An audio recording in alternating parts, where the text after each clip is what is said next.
Hello, everyone, and welcome to How to Advocate for Spelling in a Spelling Instruction Resistant World, being presented by myself, Tracy Block-Zaretsky, and my business partner, Kelli Sandman-Hurley. We're both special education advocates and have been for several years, and really feel strongly about advocating so that students get what they need and being able to advocate in a positive manner, but providing evidence of the importance of meeting each of the students' individual needs. And this particular workshop is going to focus on spelling.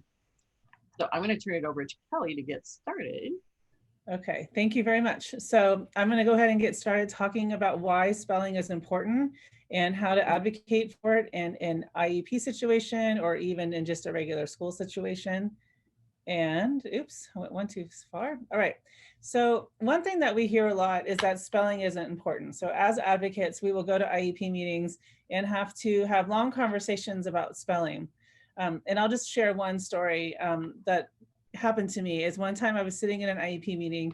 It was me, the parent, the child, and maybe 8 or 10 people from the IEP team. And we were talking a lot about spelling. And then all of a sudden, everyone wanted to start agreeing that spelling isn't important. They kept saying, spelling's not that important. He doesn't even know how to spell. Look at all the technology we have now. I mean, I can't really spell a word every now and then. And all of a sudden it dawned on me, oh my gosh, these people can all spell. And so when I realized that, and with my background in adult literacy, when I knew, how adults feel about spelling, it really occurred to me that the people making the decisions about whether or not spelling is important are usually people who can spell.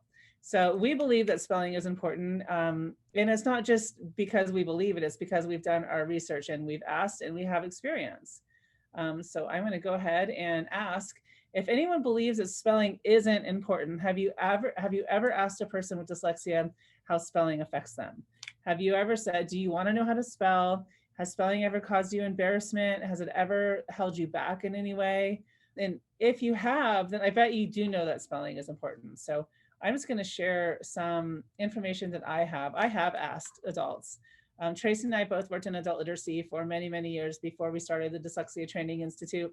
So I knew already that adults would always come into our program and we would always try to ask them what their goals are. So we have to set goals for the students, or they would set their goals for themselves. And the goal was always to be a better speller. And so when I recently started writing my new book called The Adult Side of Dyslexia, one of the questions that I asked each and every adult that I met with, and I met with 50 adults, I asked them all, is spelling important to you? Do you wish you could spell better? And has spelling caused you any embarrassment or held you back in any way? So I'm just going to read you some quotes that I got from the adults that I asked. One was, she was talking to somebody about what she wanted to do with her life. And she said, I asked her, how do you spell nurse practitioner? She said, if you can't spell it, that means you shouldn't be it.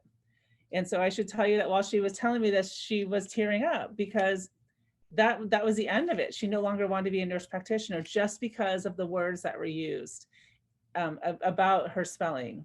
So that's huge. That was a huge influence on her life. Somebody else said, I'm a trainer, and she means she's like a human resources trainer. There are times when I'm writing on the board and it's all wrong. You set them up for failure as an adult. If you can't spell, what type of job can you get? What resume can you write? What college can you go to? So a lot of them do feel like it has held them back as far as professionally and academically. Another student said, I can't take notes. I tried to spell the first little piece of information and the lecturer was already 20 minutes into the conversation and I'd lost it. So this is the giving up. This is, without accommodations and you can't spell and you're trying to take notes, forget about it. Not being able to spell is highly frustrating and embarrassing at times. My poor spelling impacted me in many ways, from filling out forms to doctor's visits and job applications. Simply writing a thank you note can be challenging. So things that we might not think about. So when we're in an IEP meeting and we're saying that spelling is not important, you might be thinking about writing an essay. And yeah, you can spell check that. You can have someone edit it. But we're not thinking about the little things, the grocery list. So maybe you're in the car with your friend and your friend doesn't know you have dyslexia. And they say, oh, write this down really quick. Maybe one student told me a story about being in the locker room with her soccer team, and the coach wanted her to write something on the board, right there, right in front of everybody. And she misspelled things. So there are things that we don't think about when we think about spelling. So here are a few more. Another student said, also, if you're told not to worry about that, referring to spelling, you're going to be worried. You can't take away the worry. You're going to feel like your ability to communicate is much lesser. And so these are verbatim quotes, just for your information. And so this student is saying, you know, a lot of times we say, don't worry about your spelling. They're still going to worry about their spelling. You can tell people not to worry about their spelling all day long. It's still going to influence what and how they write, no matter, even if you're the nicest person in the world, they trust you, they don't feel anxious around you, their spelling's still going to impact what they write. Another very wise individual said, you're disenfranchising a person, taking away their agency towards being misunderstood. And towards being understood, I thought this was one of the best quotes I got, because he was really getting to the point that if you're not teaching them how to spell, you're taking away their ability to communicate and their ability to being understood. And then a lot of times what that leads to is them hiding or giving up or running away and not reaching the goals that they really wanted to reach. Another student said, I read words wrong at church and I never got back up. So the longer story to that is she volunteered to read something. She read a few things wrong. Someone made a few comments and she never stood back up and read again. And church is a huge part of her life. So again, something, you know, the way that spelling and reading is affecting people. You're going to have to write and it's going to be a mess. So some people do know that it's just going to be a mess and they don't really want anybody to see it. Sometimes I cause myself a lot of angst and anxiety and frustration because of the fact that because of my spelling and spell check can't figure it out. I had 2 or 3 people tell me they can beat spell check every time. So they know spell check can't help them. Therefore, they are going to go back and write the word big instead of enormous. Again, you know, not really allowing them the ability to communicate at the level they can. Another student said, I still get embarrassed when I cannot spell a simple word, mainly because there's a stigma that if you cannot spell, you're not intelligent. This is really important because if you even browse social media and you see someone spell a word, you should go into the comments, because people will just come after you if you misspell a word. And if you think about it, if you're dyslexic and you misspell lots of words and people are constantly coming at you talking about how stupid you are because you can't spell, it's going to affect you at some point and you probably just stop participating in that activity. So that is another way that spelling affects someone's life. And then one person said, I very much wish I was a better speller. Every single adult I asked said, of course, I wish I was a better speller. So this is just some really good, heavy quotes to remind you that, you know, if you're advocating or if you're on the fence about whether or not spelling is important, hopefully this convinces you a little bit more about why it is important. Or if you're in the situation where you have to advocate in a school setting for spelling instruction, that maybe, you know, talking about the long-term effects that poor spelling has when children become adults, and that we really can't ignore it because it does have these long-term effects. All right, so I'm going to move on and we are going to do a simulation. So at this point, you need to get a piece of paper and something to write with. So you cannot do this on a computer. This actually has to be something paper and pen or paper and pencil or however you want to do it.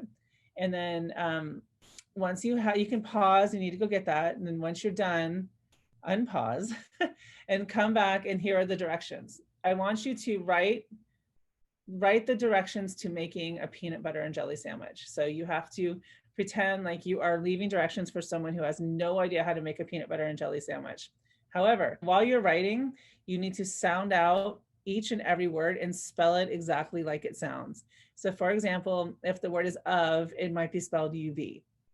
There are no right or wrong answers to this. You just spell it however it sounds to you. And then we will revisit it when you come back. Okay, so go ahead and pause it and then come back. All right, so I'm assuming that you did the activity and that you are now looking at your paper and you have a whole set of instructions about how to make a peanut butter and jelly sandwich. So I have a few questions for you.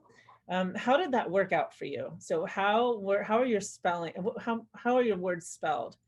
Do you have a misspelling in the first sentence? Do you have a first misspelling in the first 3 words?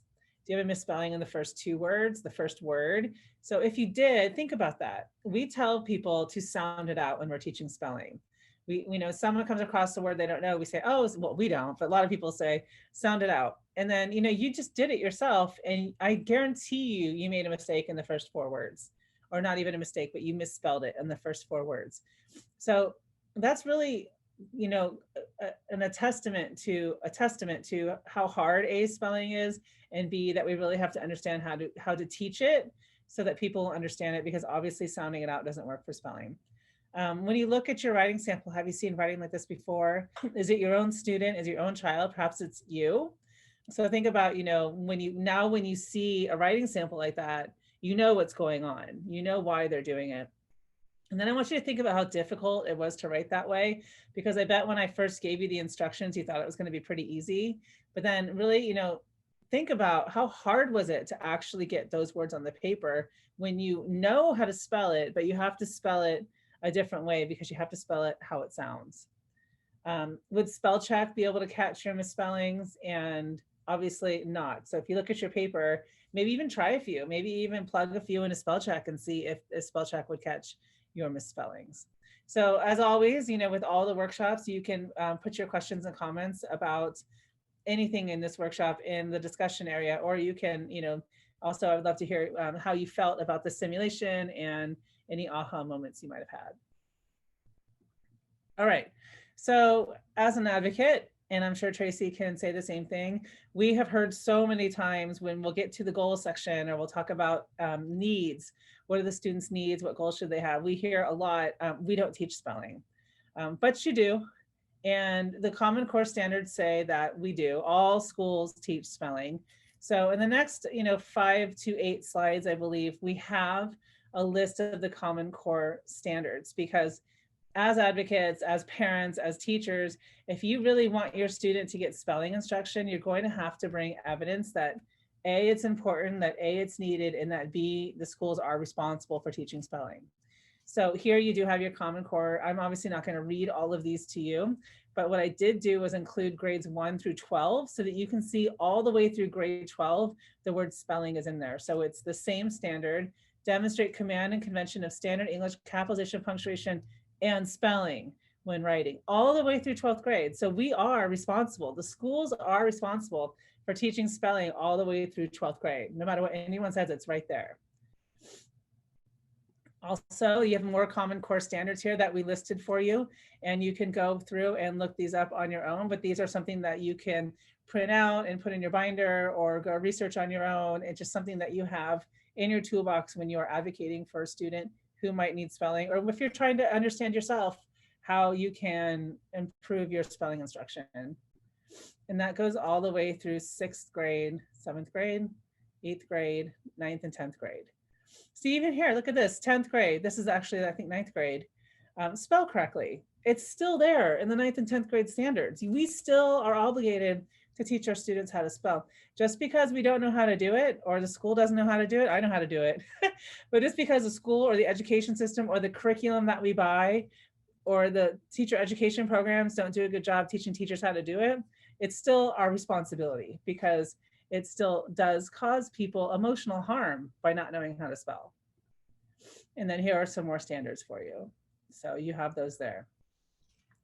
So based on Common Core standards, spelling instruction should include grapheme phoneme options. So for example, the grapheme C has how many phonemes you can attach to it. It could be k, and I believe it could be ch. Can't ever do that off the top of my head. It should include morphology. It should include bases, free bases, and bound bases. It should include prefixes and suffixes. And this is all in the Common Core standards. So all those Common Core standards I just went through list all of these. It's all there. And so we have the evidence that we need to go to a school, and this is the instruction that we need, and this is why it's important. It should also include etymology and the conventions of English language.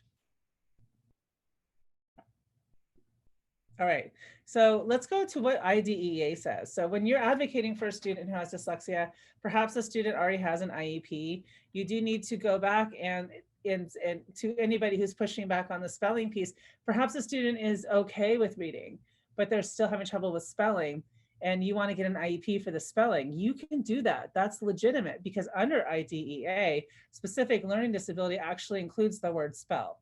So you can see here, I'm going to put my glasses on so I can see it. It says spoken or written. Let's see, I'll just read it from the beginning. The Individuals with Disability Education Act defines a specific learning disability as a disorder in one or more of the basic psychological processes involved in understanding or in using language, spoken or written, that may manifest itself in the imperfect ability to listen, think, speak, read, write, spell, and do mathematical calculations. So it's right there in IDEA. So if you ever need it, make sure you download this from, you can download this paragraph right from the IDEA website and bring it with you. And or perhaps you are the one who still needs convincing, and I'm here to convince you that spelling is in IDEA. It is listed under specific learning disability. It is a need, and it is something that needs to be taught. All right, so this is just the 2015 dyslexia guidance letter, which is also something else that you can bring with you to meetings where you are talking about goals and spelling and importance. This really just gives permission to everybody in the room, parents, teachers, administrators, that they've been able to use the word dyslexia. They've always been able to use the word dyslexia. This doesn't have anything spelling specific in it, but it does refer to dyslexia. And I have never met a student with dyslexia who was also a good speller. So this is also something that would be useful in your ability to be able to talk about spelling in a situation where you want someone to start teaching it. So not only is there IDEA where students have IEPs, but there's also 504. So section 504 is where a student will get accommodations. But I included it in this presentation because there are places like Texas where instruction falls under 504. So I wanted to make sure that we're clear that spelling is also covered under 504. So you have the definition of 504, and then underneath it, the Congress provided additional examples of general activities that are major life activities, including eating, sleeping, standing, lifting, bending, reading, concentrating, thinking, and communicating. So writing is communication, spelling is communication. Lots of students with dyslexia don't like to communicate via writing because of their spelling. So if they can't spell, that is actually preventing them from a major life activity of communicating. So you can get spelling instruction through a 504, especially accommodations through a 504 in most states, by reading what's actually written there. All right, and then you have specially designed instruction. So under IDEA, specially designed instruction is defined as adapting the content, methodology, or delivery of instruction to a child eligible under IDEA. This instruction must address the unique needs. So a unique need can be spelling. A student can have spelling issues. That's their need. Needs drive goals and goals drive services of the student that result from the child's disability. So if you have dyslexia, it's very likely that you have trouble with spelling. So there's your unique need that is a result of dyslexia. So you can just take the word disability out and put in dyslexia. And must ensure access to the general curriculum so the child can meet the state's educational standards. So this takes us back to the standards, which includes spelling all the way through. So the unique need of spelling, he can't meet those needs in the content standards if he can't spell. So again, it's all there. It's all the information you need to make your case for spelling is there. So this is just a fun little meme that's passed around the internet quite a bit. I'm not sure why Mr. Barth always feels compelled to bring an advocate to the IEP meeting. And I'll just share a little story. I'll never forget, it's like my second or third IEP meeting as an advocate. And I'll never forget walking into the school, and there were literally, it was a really long table. There were 10, 12, 13 people there, and then me and the parent, and it was really intimidating. So I couldn't imagine being a parent who disagrees with 13 people and then not really having anybody else sitting next to me on my side. So I love this meme, and I can relate to it 100%. Spelling also affects reading, writing, and vocabulary. So in reading, it'll affect your decoding, your fluency, and your comprehension. Your writing, it will obviously affect your encoding and your composition and your vocabulary. Again, it'll affect your reading, your writing, and your oral communications, because understanding spelling is also understanding how English works. It's understanding what to do when you come across a word you don't know. So for decoding, once you come across a word you don't know, if you understand why it's spelled the way it is and how the morphology is working within the word, you'll probably be able to read the word a little bit better, which is why spelling also affects reading. Okay, and with that, actually, I'll do this slide real quick. You also have to bring evidence with you when you are trying to talk about the importance of spelling and talk about the fact that the student needs spelling. The thing about quantitative data when it comes to spelling is that most standardized assessments don't really include more than one, maybe two spelling tests. On top of that, it's just quantitative data. It's just giving you a score. But when it comes to understanding someone's spelling and their needs, you have to have their spelling. You have to look at what they're actually producing. What are they producing when the words are in isolation? What are they producing when the word is in context? Are they able to take a word they learned in private tutoring? Are they able to use it in another context and still spell it correctly? So in order to bring that kind of data, you have to have qualitative data.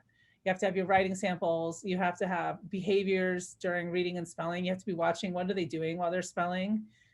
Reading, well, you don't need reading samples for the spelling. Reading samples are always great for IEPs, no matter what, having a student record what they're reading. Classroom and home observations, what happens during spelling time, how are they understanding the spelling words?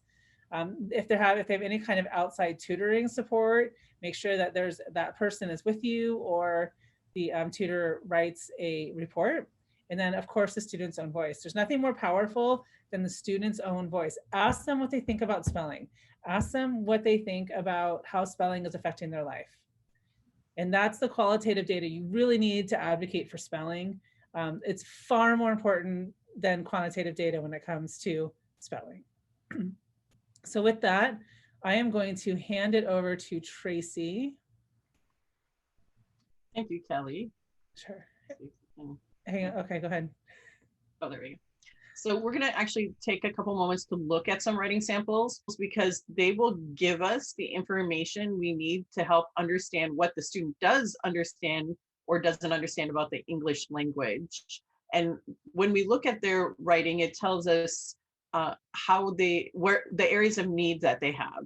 So if we look at this first, this is a third grader and still struggling with words like went. So what he's writing here, you can see he's still confused. If you look at the alphabet, about he has that BD confusion, and it's not that he sees them backwards, as hopefully you all know at this point about dyslexia, it's that they just aren't quite sure which one it is. And I love what he usually does is he just does them both, and that way he has it covered. He has to stick on both sides. But what he was writing about, what he wrote is, I went to the Padres game. It was fun. The Padres lost, but they tried their very best. Now, what's interesting about this is he plays baseball, and he's been playing baseball for years. And his team, we're in San Diego, his own baseball team is the Padres. So he's been seeing the word Padres for a long time. Granted, it's a Spanish word, not an English word, but he's been seeing it on his uniform, on all, and even bigger thing, on all of his teammates' uniforms. So he's seeing it a lot, and he's been seeing it for years and still has no idea how to spell that word. So just simple memorization is not going to help a child like this. Understanding the spellings is what's going to help a child like this. You can see, he doesn't he has confusion about the short vowel sounds, which one is where, but also that schwa can affect his pronunciation of words. So I went, and he spelled it like he sounded it out. I went, because that's how we don't always say went with a short E. We say it more with a short I, what sounds like the short I phoneme. I went to the Padres game. It was fun. They lost, but they tried their very best. And so you can see he's really struggling with basic graphic and phoneme relationships, which is a spelling issue, understanding how to do sound segmenting, which is a spelling issue. This is the writing of a fourth grader. I apologize, it isn't the clearest, but I can tell you what it says. It says, a great birthday present. And so just starting with the very first, a great, not knowing the different options for the long A sound. When we get to present, they spelled it Present, no second vowel, understanding that every syllable in the English language must have at least one written vowel. So just basic understanding of spelling is missing here with polysyllabic words. One day I was playing with my baby penguin Sasquatch. Oh, now here comes the monster. So notice how she spells O-W, now, and O-W is fine. Here, H-E-R, which is a real word. Spell check's not going to catch that. Comes, C-O-M-S, the monster. Again, two-syllable word, only one vowel. I said, sounding it out, S-E-D. Suddenly, I love that they're trying to use these big words like suddenly, but you can see they're really, really struggling with it. My mom opened the door, opened OPIND, like not understanding the ED, that morpheme ED, that suffix ED, and what it brings to a word and why we use it. And you can see, if I kept going through, you can see there's just lots of misunderstandings of how the language works. You'll see with lots of the polysyllabic words, there's only one vowel. So if I look down here at after, right above okay, I love how she spelled okay, OWCAY, okay, which I thought was a creative spelling for it. Right above that is the after. And you can see they're just really struggling with understanding the basic concepts of spelling, graphing phoneme options, basic rules of the English language, where we have to have at least one vowel represented for each syllable, simple things like that that they're really struggling with. Here's another one. This is a 6th grader. Why we go to the UN. Look at her why, and she's spelling it by sounding it out. So if you say why, it's I. And so that's why she spelled it that way, and not understanding the WH grapheme. So when we tell her to sound out, she does a really good job sounding this out. The reason, and that's what it sounds like, reason. It sounds like that. We go to the UN is because it is a great learning experience. Now we noticed great on our last one, and she spelled it GRATE. This one, GRAT. What does this one tell us? This is telling us something different than the first one told us. So that's why looking at each individual student's writing can be really interesting. A great learning experience. She knows it has to have lots of vowels because it's a polysyllabic word. So she put lots of vowels in her experience, but also left out some graphing options for the part in the end of experience. It will teach your child all about how to write resolutions. And you'll notice in the teach and the learn, great, like she isn't quite sure about graphing phoneme options. Now in reason, she had that EA for the long E, but you don't see that happening in the rest of her writing very much. So we learn all about how to write resolutions about the government. And here again, government, that's how we say it. She ends it in an MINT, but not knowing, that ENT or MENT at the end. Why is that like that? And she didn't spell the rest of it correct either. The government and culture, how to interact with people. She knows there's this EO in people, but left that final E off from different. And here's one where we pronounce it different, but it's written as a 3-syllable word, not understanding that sometimes our words have different number of written syllables than spoken syllables. Learn from different nations is a skill that CSCILL. She knows that C can represent K, but where does it represent K? Can it represent K when it's followed by an I? And when does C represent S and when does it represent K? She doesn't have this basic spelling understanding that is practiced in the UN. Let's look at the next one. So this is a 9th grader. So this is a student, one of Kelly's students, and he had gone down to Mexico to go skimboarding and surfing. And he was writing some sentences because Kelly wanted to practice writing while he was down there. So he said, today we went over to Fred's and I caught a crab. Today I went skimboarding and caught a fish. Now notice he spelled caught. One time he spelled it C-O-U-T, and the second time he spelled it C-O-T. That just tells you his level of confusion with spelling.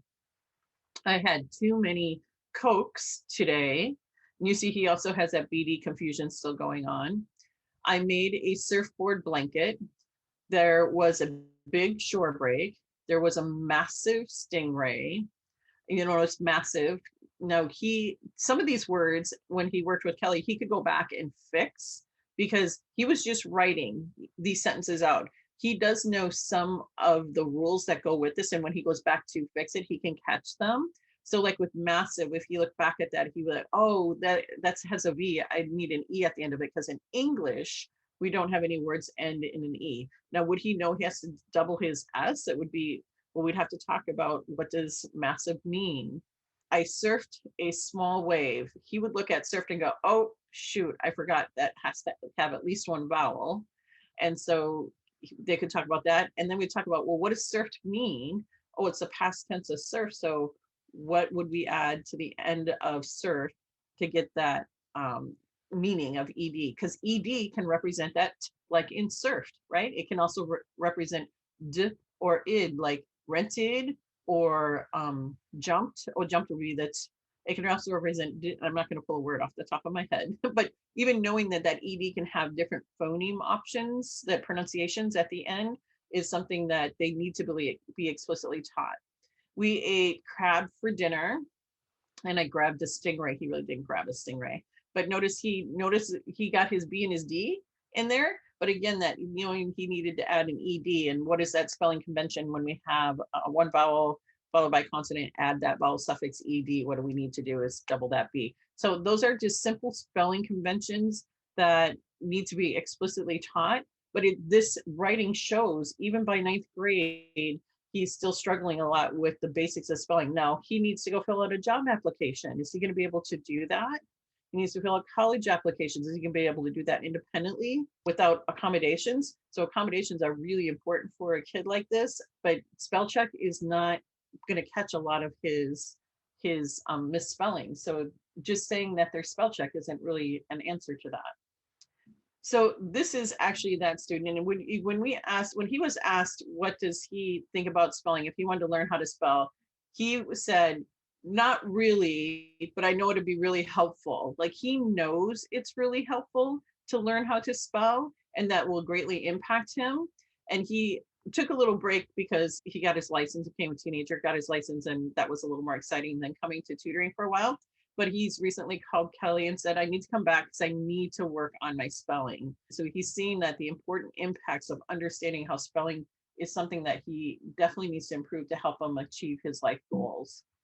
So what we always have in the advocacy world, we have a mantra that is needs drive goals, goals drive services. Our needs are identified through looking at students, not just their test scores.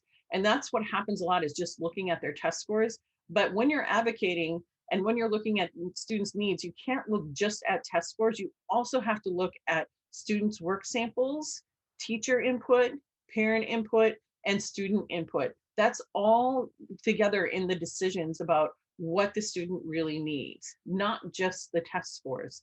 And especially when it comes to spelling, those test scores aren't going to help a lot. But you can see, if we don't look at what they need for spelling, we're going to have a very difficult time. So needs drive goals. We need to identify all their needs by looking at the test scores, but also looking at all of their work samples in classrooms, homework, and when they're working independently.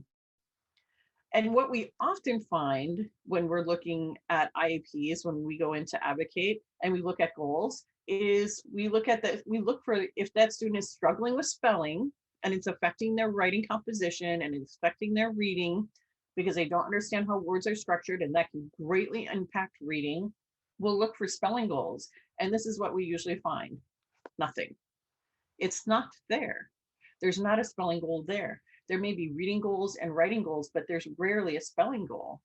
So we really need to talk about why is there not a spelling goal, and show the evidence for why there's a need for a spelling goal in the students' testing, in their work samples, but also going back to those standards, the required standards that they're expected to meet. It's written out there in black and white that is the expectation that they learn.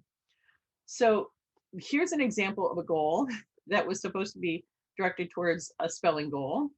And this was a real goal. When given visual spelling support, such as phonics cards or a personal spelling dictionary, Jack will spell words containing long vowel patterns and other vowel patterns correctly, or will correct misspellings words with one teacher reminder, which that part of the goal is the one that part that cracked me up the most. I'm like, well, if they could fix it, if they could spell correctly, they wouldn't be spelling it wrong. And what is one teacher reminder going to really do for this student? Okay, you spelled that wrong. Great, thanks for the reminder. I don't know how to spell it correctly, or I would have. So what's wrong with this goal? Well, first off, the visual spelling supports listed in the goal are actually accommodations. And yes, accommodations are important, but accommodations don't negate the need for appropriate instruction. And so the student still needs to learn how to spell and receive appropriate intervention. Second, which long vowel patterns is this goal referring to? It's really, really vague. There are several long vowel patterns, like the vowel consonant E, vowel teens, the open syllable, on, right? Then it goes to state other vowel patterns. Well, that just leaves it wide open to whatever. What does that mean? Other vowel patterns? Is that for short vowel sounds, or just all the long vowel sounds? And it's just so vague. And that Jack will learn to look up based on the use of supports. Well, if I don't know how to spell a word, how am I supposed to look it up? And to say they met the goal, well, what does it, at least it's so vague that they could say if he learned a couple of them, he's met the goal, but is that really reasonable progress? And so there's no accountability in this goal as to explicitly what it's going to teach, explicitly what they're supposed to learn. It's not measurable, doesn't give a baseline, or maybe the baseline, what is the baseline? Make sure we know what the baseline is, and what is that? How is this goal going to be measured against that baseline? So it's really important that we have all of those pieces. So here's an example of a spelling goal for encoding. So it's specific to spelling. By, and then you put a year from the state, when given a list of 25 grade level words containing a free base, that's a base that can stand by itself and be a real word, and prefixes and or suffixes. So it gives an example like playing, played, plays, playful, edits, editing, unedited. So you see it has a base, a free base that can stand by itself, but it also has prefixes or a prefix or suffix or multiple prefixes and suffixes added. The student will be able to successfully encode, which means spell, the free base, the affixes, and identify the grammatical use of the affix with 90% accuracy as measured by teacher kept data.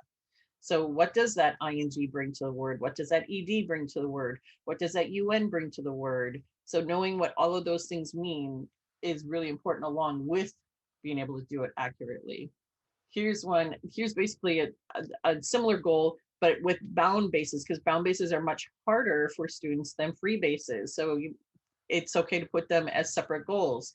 By date, 1 year from today, when given a list of 25 grade level words containing a bound base and prefixes or suffixes, it should say suffixes, not affixes, sorry, such as fraction, fracture, infraction, or instruct, instructions, and structure. Now, the base in these are bound, meaning they can't stand by themselves, and they must have at least one other element added to it. So FRACT means to break. We can add suffixes like ION or URE, or IN and ION. Instruct and instructions and structure, the base in that is STRUCT, which means to build. And so what does it, when we add on the prefixes and suffixes, what does that bring to the meaning of that word? So the student will be able to successfully encode, which means spell, the bound base and affixes, and identify the grammatical use of the affixes with 90% accuracy as measured by teacher kept data. So this is measurable, it's very specific. It says what the student's going to learn, what they're going to be able to do, and the quantity and grade level that they are to attain it at. So if you have those are some examples of some spelling goals. Another thing that we need to consider, because vocabulary has such a big impact on reading and writing, that we want to make sure that they have a vocabulary goal, and vocabulary is very much tied to spelling, because if we understand the components of a word, we're able to build our vocabulary better. So there's 3 types of spelling. There's speaking oral vocabulary, there's reading vocabulary, there's writing vocabulary. And improving vocabulary overall helps improve reading, writing, and oral expression. And it requires explicit instruction. It should include morphology. It should include etymology, because it understands word structures. And it should include a word family. So we saw some of those word families and examples that we just were looking at in the other goals.